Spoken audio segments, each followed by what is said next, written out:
नमस्कार साथियों, कैसे हैं आप सभी। उम्मीद है भाई बहुत बेहतरीन होंगे और बहुत बेहतरीन आपकी तैयारी चल रही होगी। एक बार जुड़ जाइए सारे साथी, एक बार जुड़ जाइए। कल आप लोगों की क्लास हो नहीं पाई, कल बहुत तबीयत खराब थी। और चलिए पहले जुड़िए, फिर करते हैं बात। 2 मिनट बात करेंगे, फिर क्लास शुरू करेंगे। मानवाधिकार हमारी चल रही है, स्पेशल टॉपिक, और ये क्लास कंबाइन चल रही है यूपी पुलिस वाले साथियों की और होमगार्ड की, क्योंकि बहुत सारे बच्चों का बिल्कुल सेम ही एग्ज़ाम है। मतलब वो दोनों एग्ज़ाम उन्हें देने हैं, तो बच्चे को ये ना लगे कि जी हमें कुछ अलग पढ़ा दिया, क्या यूपी पुलिस वालों को कुछ अच्छा पढ़ाया हो कभी। तो ये वाले स्पेशल टॉपिक सेम ही करवाऊंगा। कोशिश तो थी एक टॉपिक अब तक ख़त्म हो जाना चाहिए था, लेकिन 2 दिन माइग्रेन ने परेशान कर दिया। और ये समस्या बेटा मेरे साथ बहुत पुरानी थी। अब कुछ टाइम से मैं ठीक था, क्योंकि सुबह प्रॉपर थोड़ी नींद मिल पा रही थी। अब क्लास सुबह की तो वो नींद वाला सिस्टम डिस्टर्ब हुआ, क्योंकि रात में 1 बजे के करीब तक जो है काम करना होता है। तो ये समस्या फिर से आने लगी, और ये ऐसी होती है कि फिर मेरे साथ फिर पढ़ाना नहीं, क्लास में खड़े होना भी मुश्किल हो जाता है। तो इस चीज़ को ध्यान में रखते हुए ये मैंने थोड़ा सा बदलाव कर दिया है फिर समय का फिर से, क्योंकि आपकी ऐसे तो छुट्टी नहीं कर सकते। अब आपका होमगार्ड का भी पेपर आने वाला है, आपका यूपी पुलिस का भी पेपर आने वाला है, तो ऐसे तो नहीं कर सकते। इसलिए अभी तबीयत बेटर है बेटा, बेटर है अभी।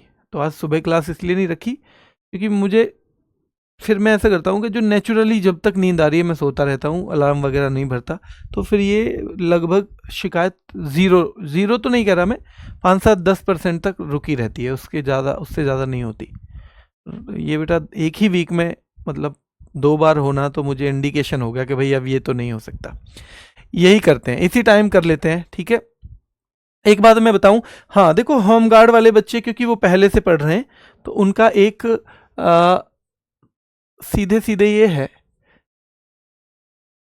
कि भैया होमगार्ड का कि जी क्या कब तक सिलेबस हो जाएगा। देखो ये स्पेशल टॉपिक ही बचे हैं आपके, उसके अलावा तो 1-2 टॉपिक हैं, केवल 2 क्लास। जो नॉर्मल क्लास बची हैं केवल 2 होनी है। और स्पेशल टॉपिक में मैं आपसे एक ही चीज कहूंगा, इसमें भगदड़ मत करना। इससे हो सकता है आपके तो 20-30 सवाल भी आए, क्योंकि आपका 100 नंबर का पेपर है, हो सकता है 40 सवाल भी आए। तो इसमें मत भगदड़ करो। ये जब तक भी हो आप पढ़ते जाओ, रटते जाओ, पढ़ते जाओ, रटते जाओ, रिवीजन करते जाओ। इसको तो आपको बिल्कुल भी कोताही नहीं बरतनी है। तो इसमें भगदड़ नहीं करनी है बेटा। इसमें मत कहना चाहे तो मैं पूरी फरवरी ले जाऊं इसमें। इसको आपको बस ढंग से पढ़ना है, अच्छे से पढ़ना है, ठीक है। चलिए, हाँ तो होमगार्ड में केवल और केवल ये स्पेशल टॉपिक बचे हैं, है ना, प्लस 2 क्लास या 3 क्लास अलग से लूंगा, 2 या 3, ठीक है। वो एक दिन पहले इसी क्लास में बता दूंगा कि कल आपको इस टाइम पे और लेनी है क्लास। अब लेकिन आप कहोगे जी प्रैक्टिस अब कैसे करें हम। प्रैक्टिस में आपकी अब यूट्यूब पे शुरू करूंगा। प्रैक्टिस सेट हम आपके यूट्यूब पे शुरू करेंगे जल्दी। इस बारे में एक डिसीजन ले रहे हैं, और वो होमगार्ड और दिल्ली पुलिस दोनों के लिए होगा, दोनों की बेहतरीन तैयारी के लिए होगा बेटा, ठीक है। चलिए, तो इसमें बेटा कोई भगदड़ नहीं करेंगे। हम कर रहे थे मानवाधिकार में, हमने NHRC के बारे में पढ़ा, फिर हमने कुछ मानवाधिकार संशोधन। देखो बेटा हमने पढ़ा NHRC बना हमारा, नेशनल ह्यूमन राइट कमीशन, ठीक है। तो मानवाधिकार संशोधन हुआ, संशोधन, मानवाधिकार संशोधन अधिनियम, ये 2019 में आया। 2019 में हमारा ध्यान रखना है मानवाधिकार संरक्षण, एक वर्ड रह गया है, मानवाधिकार संरक्षण संशोधन अधिनियम। अब हम कल जो पढ़ रहे थे चीजें, उसमें थोड़ा बदलाव किया, इसमें थोड़ा सा बदलाव किया। और क्या बदलाव किया बताओ, इसमें क्या बदलाव किया। तो पहला ध्यान रखना है, ये सवाल बनता है, ये लोकसभा में किसने पेश किया था, लोकसभा में पेश। तो ध्यान रखना उस टाइम पे हमारे गृह मंत्री जो भी हों वो करते हैं, तो गृह मंत्री। और 2019 में हमारे गृह मंत्री कौन थे, अमित शाह। सीधे सवाल आएगा कि मानवाधिकार संरक्षण जो अधिनियम का जो मानवाधिकार संरक्षण अधिनियम में संशोधन हुआ 2019 में, तो वो किसने पेश किया था? तो वो गृह मंत्री अमित शाह ने पेश किया था बेटा, ध्यान रखना है। किस में संशोधन हुआ? तो जो मेन एक्ट है, संशोधन किस में हुआ इसमें? तो संशोधन हुआ मानवाधिकार संरक्षण अधिनियम 1993 में। हमारा पहला अधिनियम हमने पढ़ा था मानवाधिकार संरक्षण अधिनियम। जल्दी से एक बार मुझे सवाल बताओ, एमनेस्टी इंटरनेशनल का हेडक्वार्टर कहां पे है? हमने पिछली क्लास में पढ़ा था। तो संशोधन हुआ मानवाधिकार संरक्षण अधिनियम 1993 में। 2019 में हमने ये संशोधन किया है। और इसके मेन पॉइंट क्या है बेटा, है ना? पॉइंट, ठीक है। बदलाव एक, इसमें मेन बदलाव है बदलाव एक नंबर बदलाव है कि जो एनएचआरसी का अध्यक्ष, याद रखना है बेटा, NHRC national human right commission का अध्यक्ष, ध्यान रखना है,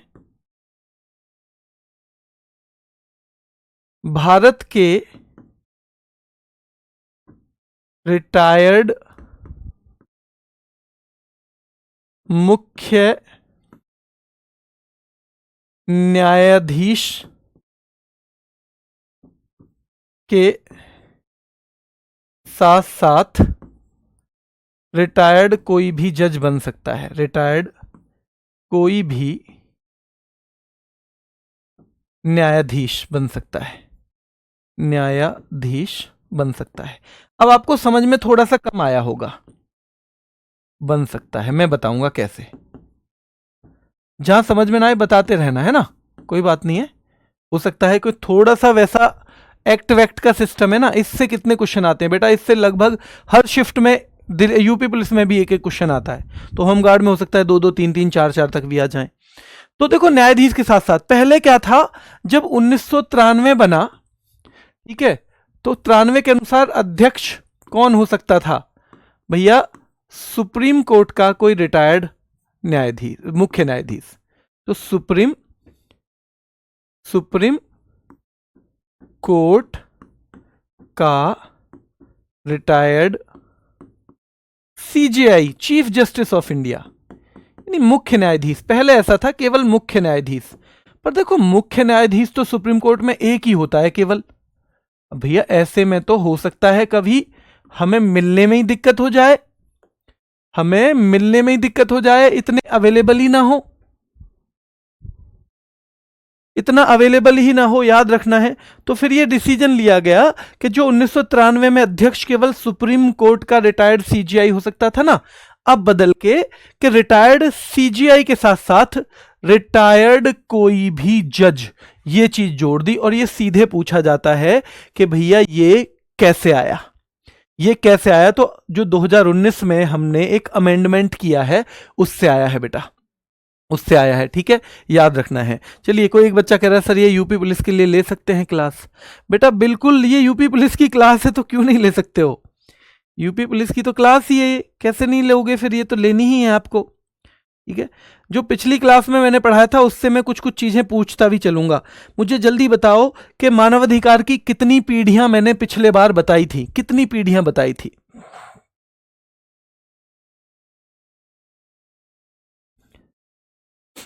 ठीक है, तो न्यायाधीश के साथ साथ रिटायर्ड कोई भी न्यायाधीश बन सकता है।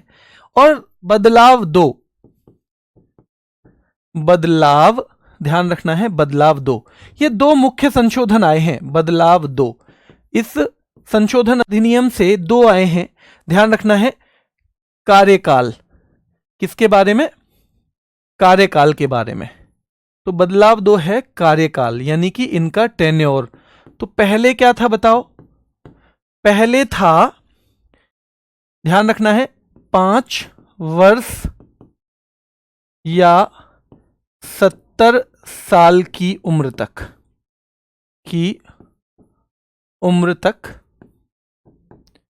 में जो भी पहले हो,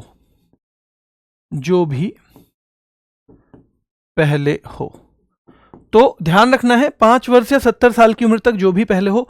अब क्या है? अब तो ध्यान रखना है 3 वर्ष या 70 साल की उम्र तक, जो भी पहले हो। वो इसलिए कि क्या पता कोई 68 साल की उम्र में बने तो वो फिर 2 ही साल रह पाएगा, वो 70 साल की उम्र पे चला जाएगा। पर ऐसा हो सकता है कोई 66 साल की उम्र में ही बन जाए, 66 में। तो 66 की में अगर कोई बनेगा बेटा, याद रखना है, तो 66 वाला 3 साल रह जाएगा, पूरा 3 साल रह जाएगा। Sir slow please please please. बेटा बिल्कुल तो स्लो है, 20 मिनट में यही इतना ही पढ़ा है केवल। मानवाधिकार संशोधन अधिनियम आया 2019 में, लोकसभा में पेश किया गृह मंत्री अमित शाह ने। संशोधन याद रखना है, मानवाधिकार संरक्षण अधिनियम 1993 में इससे संशोधन किया है। बदलाव एक है कि एनएचआरसी का अध्यक्ष पहले केवल रिटायर्ड सीजेआई मुख्य न्यायाधीश हो सकता था, अब साथ में रिटायर्ड कोई भी जज भी बन सकता है, लेकिन सुप्रीम कोर्ट का ही हो, ठीक है। और बदलाव दो है, कार्यकाल में पहले 5 साल या 70 साल की उम्र तक ये होता था, जो भी पहले हो जाएगा, और अब 3 साल या 70 साल की उम्र तक जो भी पहले हो। याद रखना है, ये धीरे धीरे हमारा बदलाव निकल के आ रहा है। मैंने पूछा था कितनी पीढ़ियां, तो आप में से कह रहे हो 3। कितनी पीढ़ियां बेटा? 3। हाँ बेटा, कल से यही है। मैं फिर बता रहा हूँ, अभी बच्चे कुछ बाद में भी जुड़े हैं, कि मुझे माइग्रेन की शिकायत है काफ़ी दिनों से, 4-5 साल से, और सुबह जल्दी जगने से मैं 2 दिन आपकी क्लास नहीं ले पाया, क्योंकि वो बहुत बुरी तरह से उसमें सर दर्द होता है और आंखें खोलने में भी दिक्कत होती है। आप लोगों ने कुछ ने देखा भी होगा कि कई बार मेरी आंखें भी सूजी हुई सी आती थी सुबह सुबह। तो वो शाम, मतलब आपकी कोई और दिन क्लास बिगड़े, इससे अच्छा है कि मुझे दोबारा वही समय मैंने कर लिया है, ठीक है। चलिए ध्यान आएगा यहाँ पे। अब हम देखेंगे, अब हमें एक चीज देखनी है बेटा। हमें क्या चीज देखनी है? देखो, अब हमें सबसे पहले देखना है कि हमें सबसे पहले देखना है कि ये जो एनएचआरसी है ये कैसे बनता है। राष्ट्रीय मानव अधिकार आयोग, राष्ट्रीय मानव अधिकार, यहां से सवाल बनता है, आयोग की संरचना, कंपोजिशन क्या है इसकी, कौन कौन रहते हैं इसमें। तो ध्यान रखना है, इसमें एक तो अध्यक्ष होता है। आपसे पूछा जाए एक अध्यक्ष, 5 सदस्य, कितने रहते हैं? 5 सदस्य, और 7 पदेन सदस्य। पदेन सदस्य, तो ध्यान रखना है, ये लोग रहते हैं, एक अध्यक्ष, 5 सदस्य और 7 पदेन सदस्य। कितने हैं? एक अध्यक्ष, 5 सदस्य और 7 पदेन सदस्य। अब मैं बताऊं कौन कौन होते हैं, सवाल कैसे बनता है, इसमें कितने मेंबर हैं? इतने। इसमें अध्यक्ष कितने हैं? एक ही होता है अध्यक्ष। इसमें फुल टाइम मेंबर कौन है? 5 फुल टाइम मेंबर हैं। ये फुल टाइम मेंबर हैं बेटा। ये क्या है? फुल टाइम मेंबर, जिन्हें हम कह देते हैं हिंदी में पूर्णकालिक सदस्य। पूर्णकालिक सदस्य, बहुत ध्यान से समझना पड़ेगा, तभी समझ में आएगा बेटा। और 7 पदेन, पदेन का मतलब जानते हो? जैसे हमारे उपराष्ट्रपति जी, हाँ या ना में बताना बस। हमारे, कोई ट्रिक नहीं है इसका, प्रतिमा पूछ रही है बेटा इसका कैसे ट्रिक निकालोगे, ये कैसे ट्रिक निकालोगे मेरी शेर? तो ध्यान रखना है, पदेन सदस्य ऐसे होता है, हाँ या ना में बताना। हमारे उपराष्ट्रपति जी क्या राज्यसभा के पदेन सभापति होते हैं? क्या पदेन सभापति होते हैं बेटा? क्या पदेन सदस्य टोटल कितने हो गए, गिन लो, 6, 7, 13। क्या पदेन सभापति होते हैं? नहीं, उपराष्ट्रपति जी।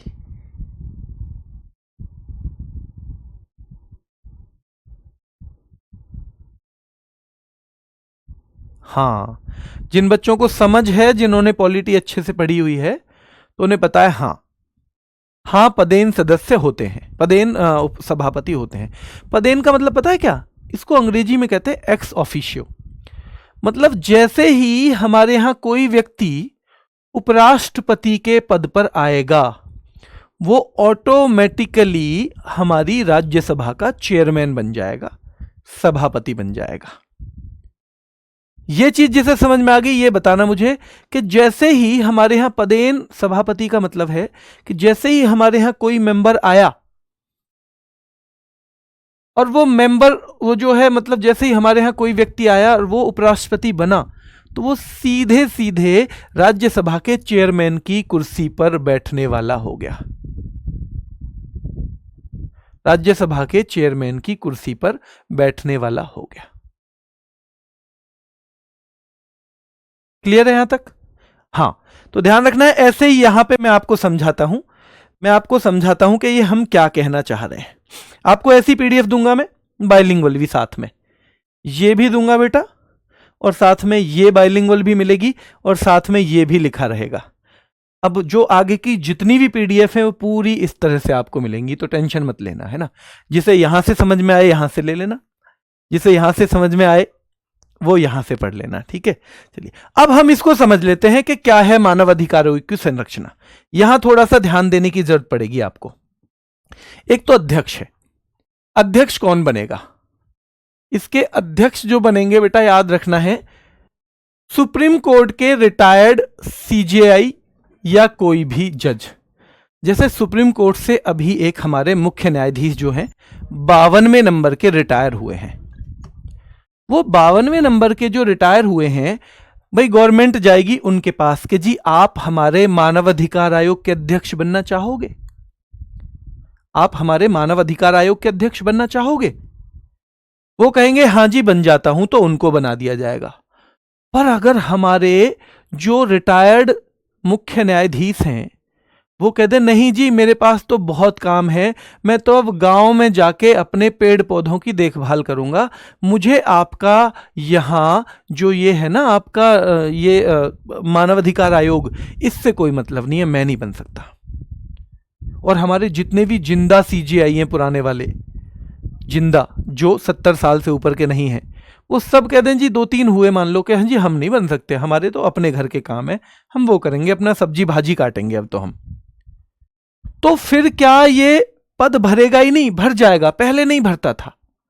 2019 के बाद ये सहूलियत हो गई है कि अब कोई भी, ये मुख्य न्यायाधीश तो है ही, सुप्रीम कोर्ट का सेवानिवृत्त मुख्य न्यायाधीश, पर अब कोई भी जज बन सकता है, कोई भी जज बन सकता है बेटा, याद रखना है, कोई भी जज। यानी कि कोई ऐसा था जो सीजीआई तो नहीं बना था पर सुप्रीम कोर्ट से रिटायर्ड हो गया है, तो वो भी बन जाएगा। अगले 2 और हैं, ये इसके अलावा 2 सदस्य ऐसे हैं जो कि जज ही होंगे कहीं ना कहीं, न्यायिक का मतलब है जुडिशियल। ये 2 और हैं इनके अलावा जो कहीं ना कहीं जज होने चाहिए। कहां कहां होने चाहिए? तो देखो, एससी में कोई काम कर रहा हो सुप्रीम कोर्ट में या रिटायर्ड हो गया हो जज, वो एक मेंबर बन जाएगा। और कोई हाई कोर्ट में काम कर रहा हो या रिटायर्ड हो गया हो लेकिन हाई कोर्ट का मुख्य न्यायाधीश हो, क्या हो? मुख्य न्यायाधीश, एक ये बन जाएगा। तो 3 है और इसको रटना ही पड़ेगा, इसका कोई इलाज नहीं है, समझने का तो है ही नहीं कुछ। समझ में तो बस इतना आना चाहिए कि हमारे यहां एक अध्यक्ष बैठा है, एक अध्यक्ष, ये 5 मेंबर हैं, ये अध्यक्ष है बेटा, अध्यक्ष। अध्यक्ष हमारा रिटायर्ड या तो मुख्य न्यायाधीश हो या न्यायाधीश हो, कहीं का भी जज हो।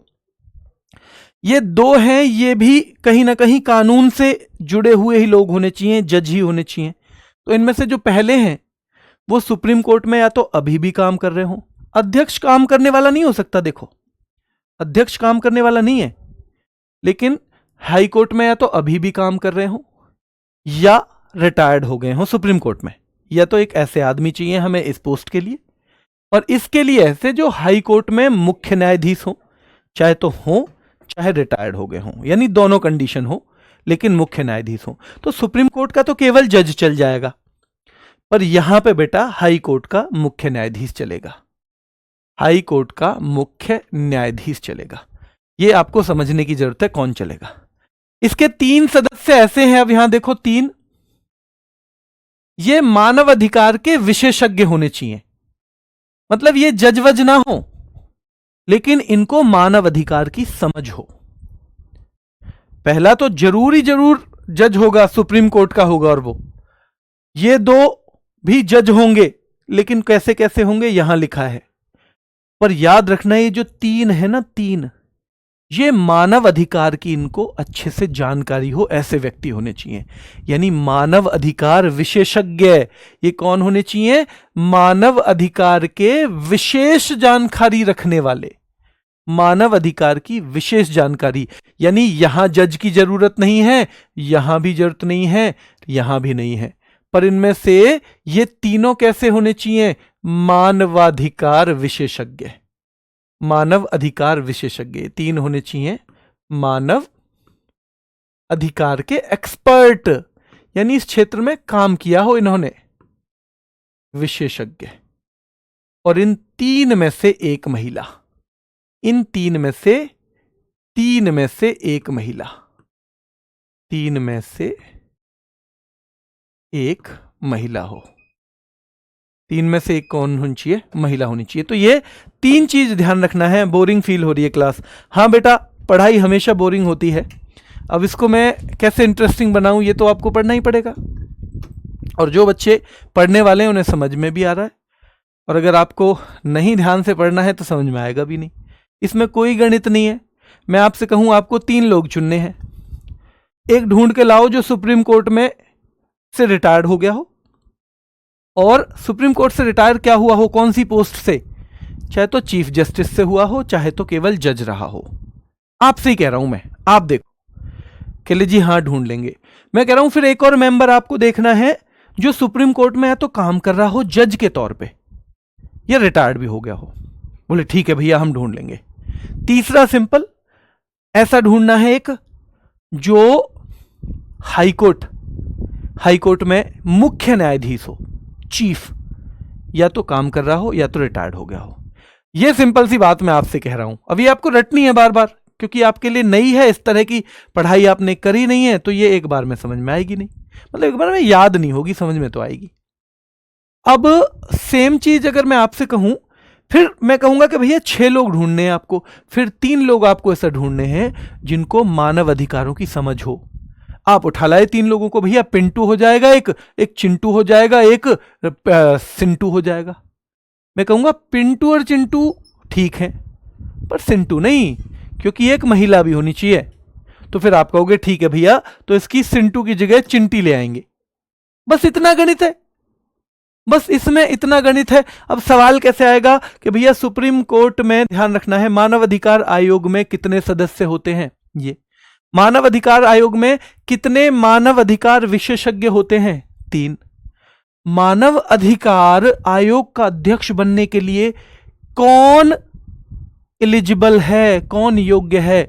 सुप्रीम कोर्ट का कोई जो काम कर रहा है जज? नहीं। हाई कोर्ट में जो काम कर रहा है जज? नहीं। सुप्रीम कोर्ट से जो रिटायर्ड हो गया हो, चाहे जज हो चाहे मुख्य न्यायाधीश हो। हाँ भैया, यही तो पढ़ा था हमने पहली लाइन में कि अध्यक्ष बनना है तो चाहे तो आपने सुप्रीम कोर्ट में जज के तौर पे काम किया हो, चाहे तो चीफ जस्टिस के तौर पे काम किया हो, हम भैया बना लेंगे। जज और न्यायाधीश एक बात है, वो हिंदी में, वो अंग्रेजी में, पर मुख्य न्यायाधीश अलग है। मुख्य का मतलब है पूरे सुप्रीम कोर्ट का मुखिया, हाई कोर्ट में मुख्य का मतलब है पूरे हाई कोर्ट का मुखिया। अभी चीजें जो समझ में आ रही हैं तो जल्दी बताओ, एक बार थम्स अप करेंगे। अब 7 पदेन हैं, वो पदेन में समझाऊंगा आपको। अगर कोई आदमी हमारे अल्पसंख्यक आयोग का अध्यक्ष बन गया तो वो अपने आप ही राष्ट्रपति नहीं, उपराष्ट्रपति की तरह इसका भी माना जाएगा, उपराष्ट्रपति की तरह इसका भी माना जाएगा। चलिए, जो हमारे अल्पसंख्यक आयोग का, यानी हमारा जो अल्पसंख्यक आयोग है, माइनॉरिटी कमीशन है, जो माइनॉरिटी कमीशन है। दूसरा, जो हमारा अनुसूचित जाति आयोग, पॉलिटी में आपने पढ़ा होगा, उसका अध्यक्ष भी यहां पे है। एक अनुसूचित जनजाति आयोग होता है बेटा, उसका अध्यक्ष भी इसका खुद सदस्य माना जाएगा। यानी जैसे ही आप अल्पसंख्यक आयोग के अध्यक्ष बने, आपका दोस्त जीतू है, वो अल्पसंख्यक आयोग का अध्यक्ष बना, तो वो अपने आप ही मानव अधिकार में पदेन सदस्य बन जाएगा। यहां भी उसकी एक कुर्सी गिर जाएगी। वैसे ही राष्ट्रीय अनुसूचित जाति आयोग का, तो जो एससी एनसीएससी का है, national commission for scheduled caste, वो भी जैसे ही किसी ने एनसीएससी के पद पर बेटा अपना कब्जा किया, वैसे ही वो सीधे सीधे मानवाधिकार में भी उसकी एक कुर्सी गिर जाएगी। ठीक है। तीसरा, अनुसूचित जनजाति आयोग वाले की भी डल जाएगी, ancestry, national commission for scheduled tribe. चौथा, महिला आयोग में जो अध्यक्ष हैं उनकी भी कुर्सी गिर जाएगी, वो भी बन गई, वो भी। पिछड़ा वर्ग आयोग का, यानी 5 आयोग महत्वपूर्ण देख लिए हमने, 5 महत्वपूर्ण आयोग देख लिए। पांचों के जो अध्यक्ष हैं, पांचों के जो अध्यक्ष हैं वो भैया मानव अधिकार में ऑटोमेटिकली आ गए, ऑटोमेटिकली आ गए मानव अधिकार में जो पांचों के अध्यक्ष हैं। छठे नंबर पे बेटा एक विकलांग व्यक्तियों के लिए एक डिपार्टमेंट होता है, उसमें कमिश्नर नाम की पोस्ट होती है, आयुक्त, कमिश्नर नाम की पोस्ट होती है, तो वो भी बन जाएगा। और लास्ट में एक बच्चों के अधिकारों के लिए आयोग बना हुआ है, राष्ट्रीय बाल अधिकार सुरक्षा आयोग के मुख्य आयुक्त। तो याद रखना है ये भी, बाल संरक्षण आयोग के मुख्य आयुक्त या अध्यक्ष, दोनों नाम कुछ भी लिखा जाए। तो हमें सीधे सीधे बस याद रखना है कि इसके 13 मेंबर में से एक अध्यक्ष होगा, 2 ऐसे होंगे जो कहीं ना कहीं जुडिशियल से ही जुड़े हुए हैं, जो हमारी न्यायपालिका में ही जज हैं, 2 वो। 3 ऐसे होंगे जिन्हें विशेषज्ञता हो, इस जो समझ रखते हो कि मानवाधिकार है क्या, किस तरह से इस पे काम करना है, 3 वो व्यक्ति होंगे। और 7 लोग ये हैं। हाई कोर्ट का मतलब बेटा उच्च न्यायालय, हिंदी में उच्च न्यायालय। सुप्रीम कोर्ट का मतलब सर्वोच्च न्यायालय। ठीक है, चलिए। तो हाई कोर्ट याद रखना है, हाई कोर्ट मतलब उच्च न्यायालय। चलिए, ये हम आपकी जायज मांग है, किसी बच्चे को नहीं पता चल रहा तो लिख देते हैं। हाई कोर्ट जो हमारे स्टेट में होते हैं ना, जैसे उच्च न्यायालय, जैसे यूपी का कहां पे बताना जरा, यूपी का कहां पे है। और एससी का मतलब यानी सुप्रीम कोर्ट, एससी मतलब सुप्रीम कोर्ट, जिसको हम हिंदी में कह देते हैं सर्वोच्च न्यायालय, है ना, सर्वोच्च न्यायालय। चिंता मत करो, जो आपकी जायज मांग है वो 100% सुनी जाएगी, सर्वोच्च न्यायालय। तो ये समझ में आ गया मानव अधिकार आयोग, और ये समझ में तो आ जाएगा पर फिर भी रटना पड़ेगा, इसको बार बार रटना ही पड़ेगा। विनीता बेटा नहीं रटोगी तो फिर सिलेक्शन से दूर रह जाओगी, ये रटना है। समझ में जिसे आ गया हो थम्स अप करें ताकि मैं आगे बढ़ पाऊं। आगे आइए। अब यहां सीधे सीधे सवाल बनेंगे कुछ, क्या क्या बनेंगे देखो। एनएचआरसी का अध्यक्ष हमने अभी पढ़ाई था, अब अध्यक्ष की नियुक्ति कौन करेगा, नियुक्ति। तो सीधे सवाल आता है, नियुक्ति होती है बेटा प्रेसिडेंट के द्वारा। किसके द्वारा, राष्ट्रपति के द्वारा इसकी नियुक्ति होती है, प्रेसिडेंट है ना के द्वारा। तो इसकी नियुक्ति होगी यानी अपॉइंटमेंट होगा प्रेसिडेंट के द्वारा, और 6 सदस्यीय समिति है एक। तो ध्यान रखना है, एनएचआरसी का जो अध्यक्ष बनता है वो उसका अपॉइंटमेंट कौन करते हैं, हम यहां पे आपको पढ़ा देता हूं मैं। एनएचआरसी का अध्यक्ष यानी राष्ट्रीय मानव अधिकार आयोग, राष्ट्रीय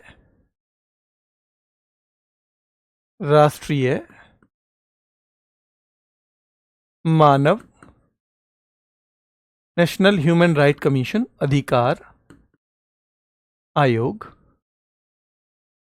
पहले तो नियुक्ति की बात करेंगे, क्या बात करेंगे हम, नियुक्ति। तो ध्यान रखना है, नियुक्ति जो है वो अपॉइंटमेंट जो होगा वो राष्ट्रपति के द्वारा होगा, राष्ट्रपति के द्वारा।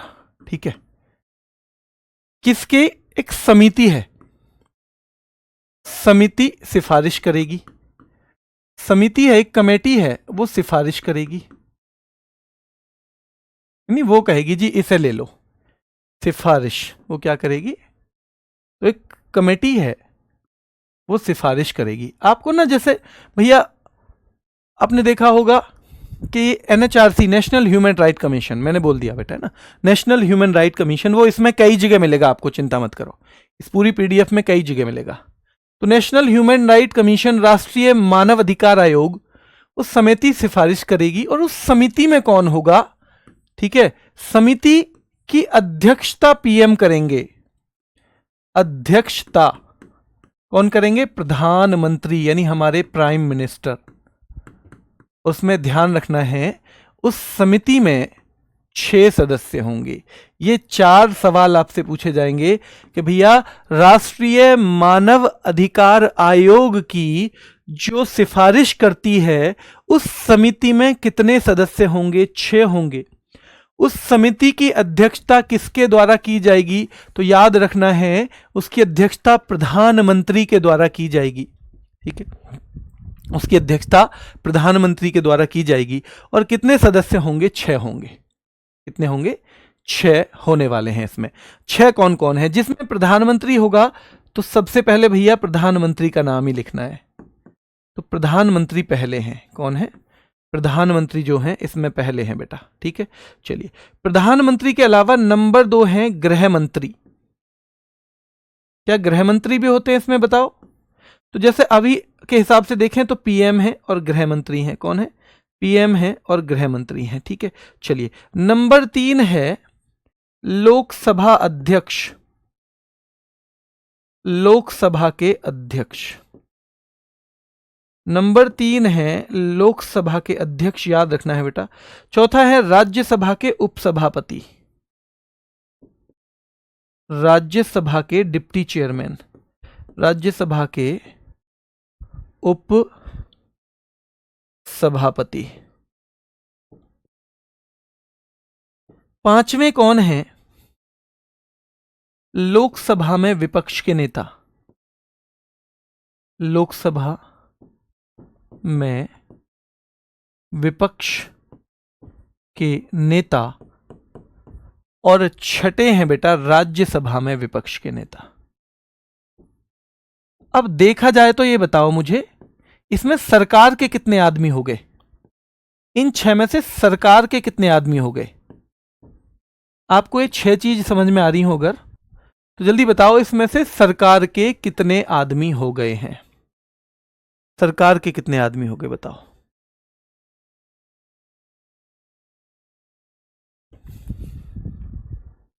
इसमें सरकार के कितने आदमी हो गए। हाँ मानसी बेटा, दोनों चीजों से चलेगी, मैंने हाथ से पढ़ाने का वादा किया है, बहुत सारे बच्चों की डिमांड थी। 4, बहुत बढ़िया, मतलब आपकी समझ तो है, आपका खुद पे भरोसा नहीं है, बस खुद पे भरोसा नहीं है। 4 सारे बच्चों ने, 1-2 को छोड़ के सबने, 1-2 को छोड़ के सबने सही बताया है बेटा कि सरकार जो है प्रधानमंत्री, गृह मंत्री, लोकसभा अध्यक्ष, राज्यसभा के उपसभापति, लोकसभा में विपक्ष के नेता और राज्यसभा में विपक्ष के नेता, इनमें केवल ये 2 व्यक्ति आपको बाहर से दिख सकते हैं, बाकी लोग तो बाहर के हैं ही नहीं। बाकी लोग तो भैया सरकार के हिस्से हैं, प्रधानमंत्री भी, गृह मंत्री भी, लोकसभा के अध्यक्ष भी और राज्यसभा के उपसभापति भी, राज्यसभा के उपसभापति भी, ठीक है। कार्यकाल हमने देखा ही था, कार्यकाल है ना, राष्ट्रीय मानवाधिकार आयोग, हम इसके अध्यक्ष की बात कर रहे हैं अभी, किसकी, इसके अध्यक्ष की बात कर रहे हैं, एनएचआरसी की। कार्यकाल हमने देखा ही था, कार्यकाल कितना रहेगा, क्या बेटा अब के हिसाब से 3 वर्ष या 70 साल की उम्र तक, या 70 साल की उम्र तक, क्या हमने इतना देखा है। हाँ जी, 3 साल या 70 साल की उम्र तक हमने देखा है, जो भी पहले हो जाए, विच एवर इज अर्लियर, जो भी पहले हो। तो 3 साल या 70 साल की उम्र तक जो भी पहले हो, बार बार आएंगी चीजें, बार बार रिपीट करोगे लेकिन डरोगे तो कुछ नहीं होगा लाइफ में, बार बार आएंगी, इसकी एमसीक्यू में भी आएंगी, जब प्रैक्टिस सेट होगा तब भी आएंगी। अगर सोच रहे हो एक बार में पढ़ के चीजें कंठस्थ हो जाएंगी तो अब तक नौकरी लगी गई होती, अभी तक क्यों वेट करना होता फिर तो। मतलब चीजें मेहनत तो मांगेंगी पर आएंगी, धीरे धीरे आएंगी, है ना, बार बार हो जाएंगी। ध्यान रखना है, पुनर्नियुक्ति की जा सकती है, पुनः नियुक्त किया जा सकता है, रीअपॉइंटमेंट, पुनः नियुक्ति, कि जी एक बार 3 साल हो गए, मान लो कोई आदमी 66 साल की उम्र में ही बन गया, 3 साल उसने काम कर लिया, कितने साल का हो जाएगा वो?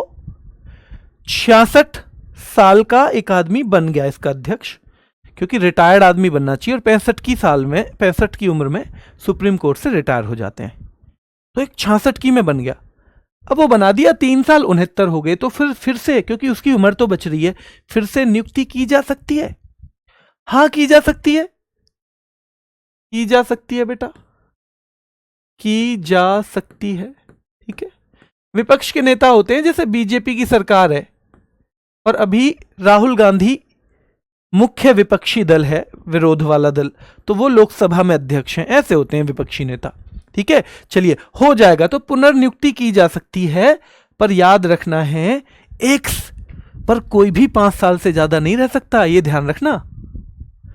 अगर एक आदमी आज रिटायर हो गया, देखो अगर पूछे मैक्सिमम कितना, 5 साल, मैक्सिमम कार्यकाल कितना हो सकता है ज्यादा से ज्यादा?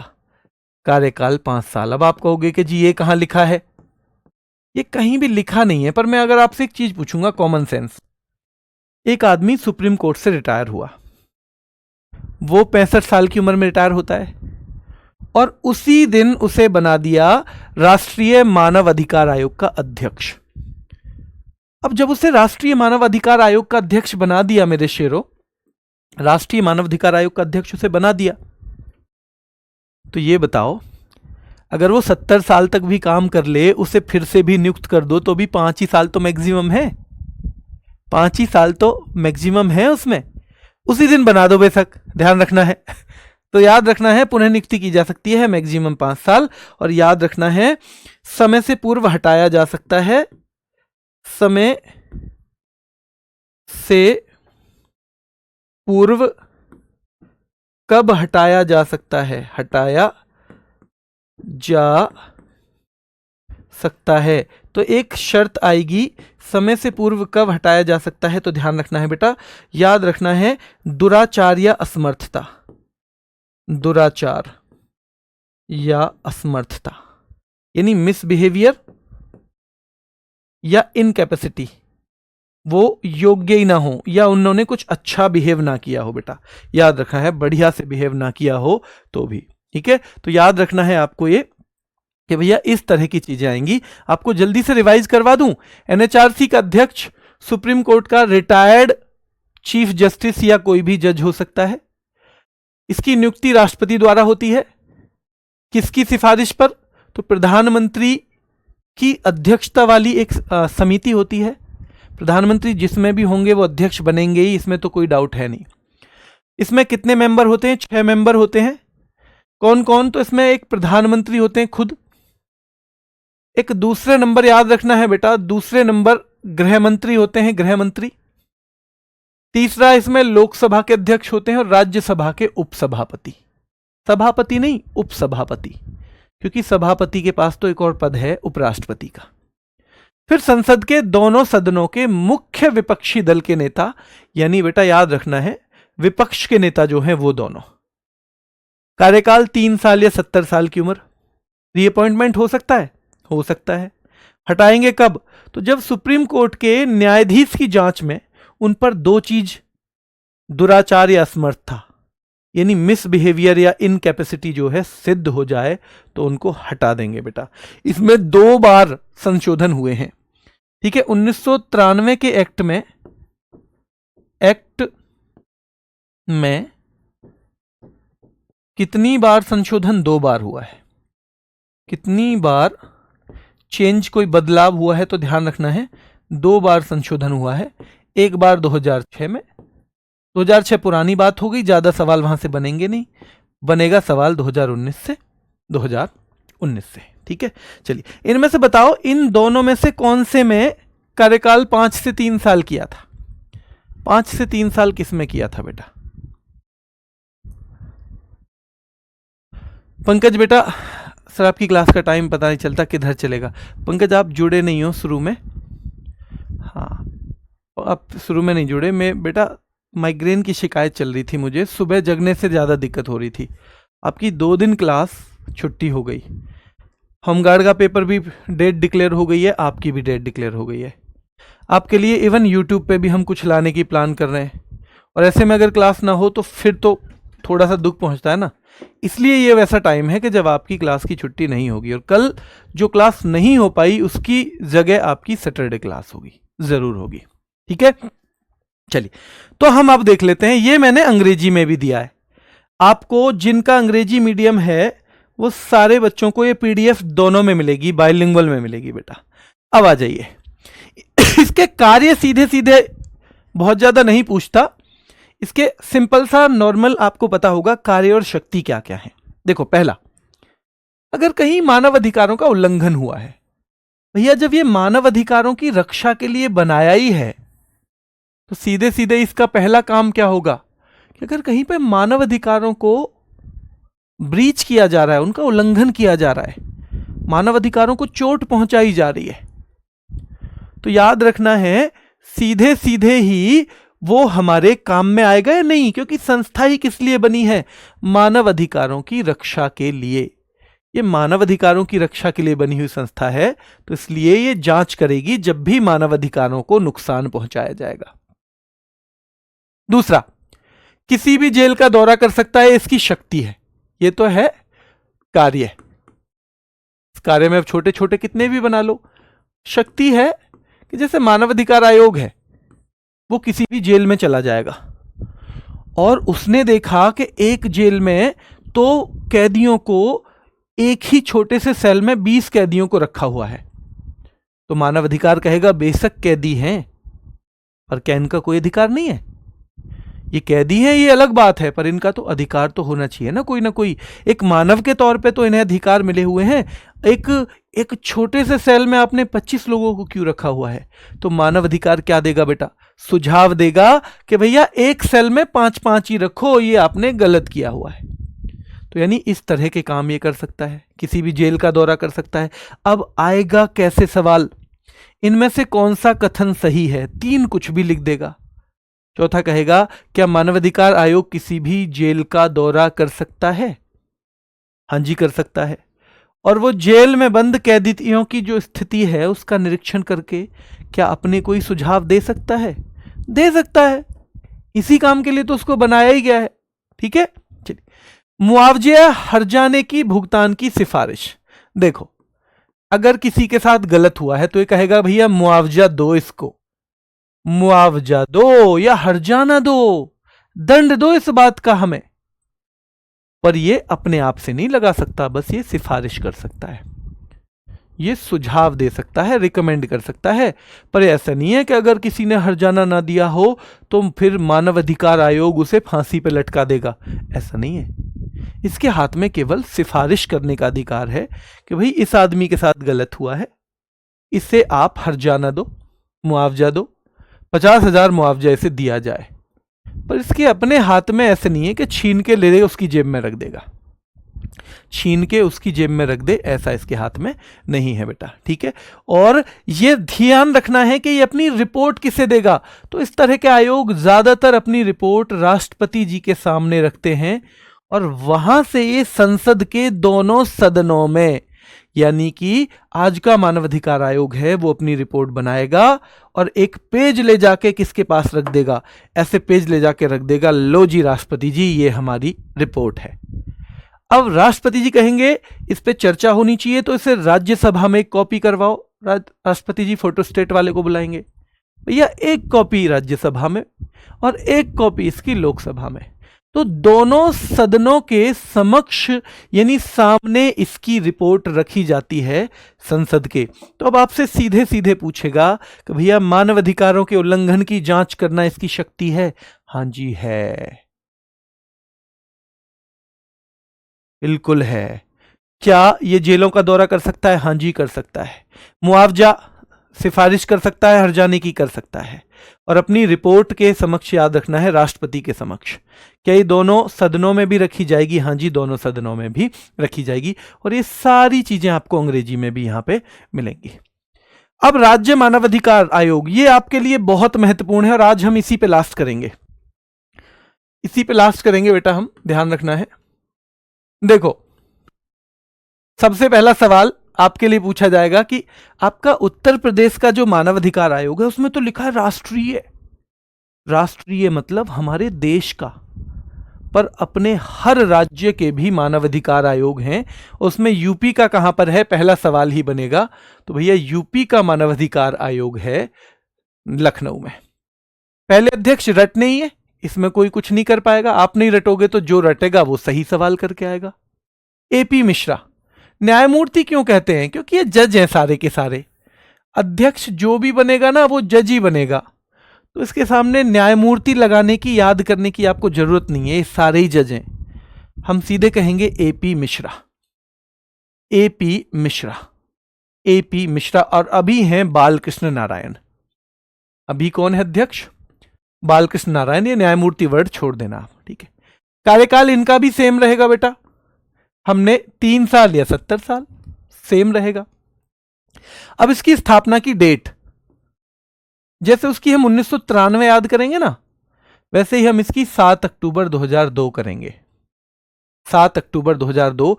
अब एक बहुत अच्छी चीज आएगी कि भैया इसके अध्यक्ष और सदस्यों की नियुक्ति कौन करेगा? तो राज्यपाल। जबकि राष्ट्रीय वाले की कौन कर रहे थे बताओ? राष्ट्रीय वाले की ये जो नियुक्ति है, जो नेशनल ह्यूमन राइट कमीशन था, वो कौन कर रहे थे? राष्ट्रपति। आपको पता ही है जो शक्तियां केंद्र में राष्ट्रपति जी के पास होती हैं वही अक्सर राज्य में राज्यपाल के पास भी होती हैं। वही अक्सर राज्य में राज्यपाल के पास भी होती हैं। तो सीधे सीधे नियुक्ति राज्यपाल के द्वारा की जाएगी। हटाने का अधिकार, लेकिन यह महत्वपूर्ण पॉइंट है, वहां हटा भी राष्ट्रपति जी सकते हैं, पर यहां भी हटाने का अधिकार राष्ट्रपति जी के पास ही है। राज्यपाल हटा नहीं सकते, राज्यपाल हटा नहीं सकते। और ये एक बहुत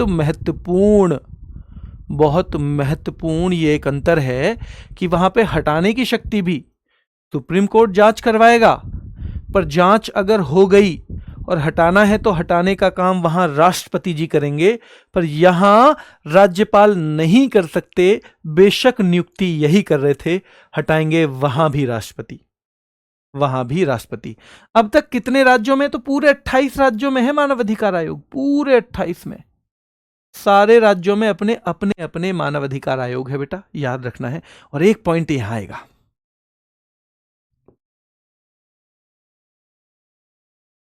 कि SHRC जानते हो आप? ये SHRC का मतलब है स्टेट ह्यूमन राइट कमीशन, यानी राज्य वाला, state human rights commission. Devendra देखना किसी की क्लास है क्या यूपी पुलिस या होमगार्ड में इसके बाद? 6 बजे, 7 बजे। तो स्टेट ह्यूमन राइट कमीशन के बारे में अगर हम बात करें तो ये केवल उन्हीं मामलों में जांच करेगा जहां संविधान की राज्य सूची या संवर्ती सूची के अंतर्गत जो है। मुझे बताओगे संविधान में कितनी सूचियां हैं? संविधान में कितनी सूचियां हैं? बताओ जल्दी से, संविधान में कितनी सूचियां हैं? क्या 1, 2, 3, 4? तो देखो, एक है केंद्रीय सूची। बेटा बिल्कुल प्रैक्टिस करवाएंगे, टॉपिक खत्म होते ही 50 के 40 सवाल जो भी बन सकते हैं सारे करवाऊंगा, आप चिंता मत करो। प्रैक्टिस से ही होगा ये, इसमें कुछ ट्रिक भी नहीं जोड़ पाओगे आप। कैसे जोड़ोगे ट्रिक बताओ? तो ध्यान रखना है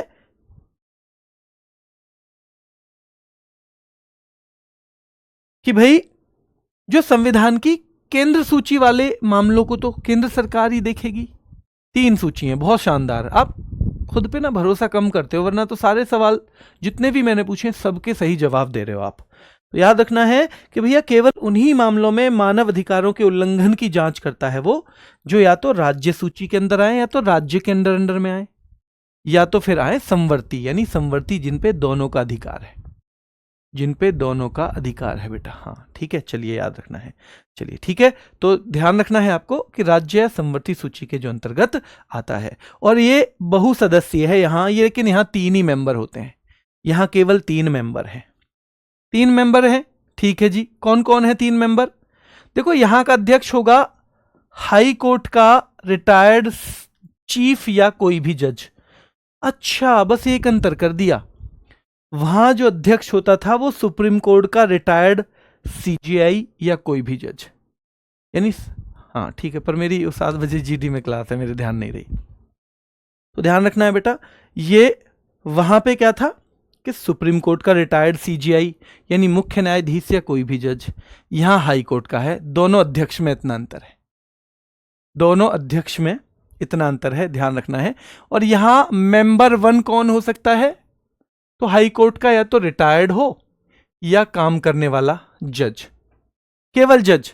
अध्यक्ष होगा मुख्य जज या, और सुप्रीम कोर्ट याद रखना है बेटा, सॉरी सदस्य एक होगा, हाई कोर्ट से हो, वो रिटायर्ड हो गया तो भी चल जाएगा, काम कर रहा है तो भी चल जाएगा, तो सदस्य एक ये हो जाएगा।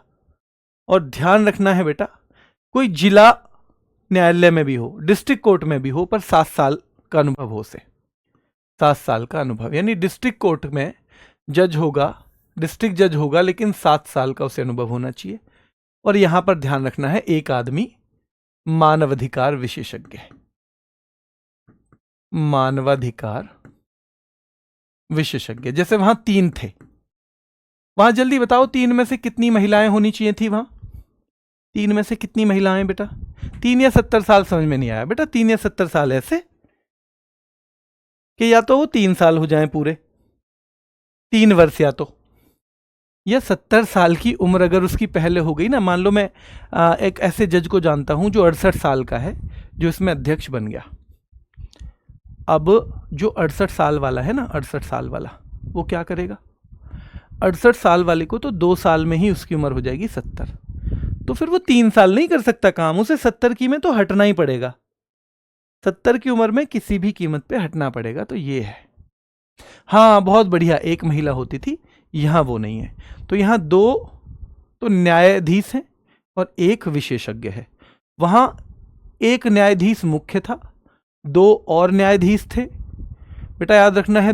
3 विशेषज्ञ थे, उन तीनों में 1 महिला थी, और 7 पदेन सदस्य थे, 7 पदेन सदस्य थे। ठीक है, चलिए कल हम यहां से शुरू करेंगे। मैं फिर से ये पढ़ाऊंगा आपको अध्यक्ष, यहां तक आपको रिवाइज करके आना है बेटा। 10 मिनट मेरी आपसे वो रहेगी कि कल 15, कल जब आप आएंगे क्लास में, तो ये टास्क है,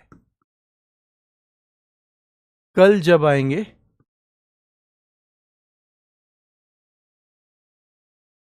15 मिनट रिवाइज करके, कम से कम उससे पहले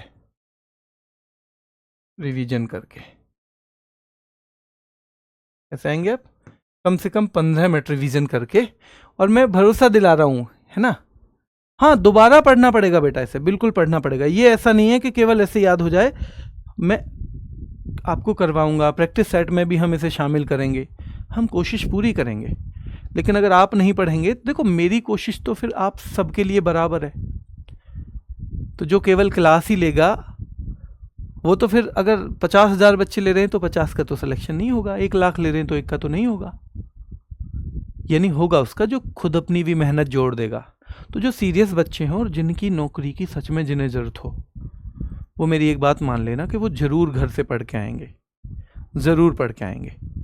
और अगर फिर जब वो पढ़ेंगे तो फिर ऐसा हो सकता है उन्हें कोई चीज़ समझ में ना आई हो, तो फिर वो पूछेंगे कि भैया ये समझ में भी नहीं आया, इसे भी बता देना। ठीक है, अभी नहीं है बेटा कंप्लीट, अभी नहीं है मानवाधिकार, 1 या 2 क्लास और चलेंगी, क्योंकि अच्छा टॉपिक है, हर जगह सवाल आता है, एसआई में भी सवाल आता है, और हम इसे किसी भी कोताही नहीं करेंगे, हल्के में नहीं लेंगे। ठीक है, अभी के लिए इतना ही, धन्यवाद।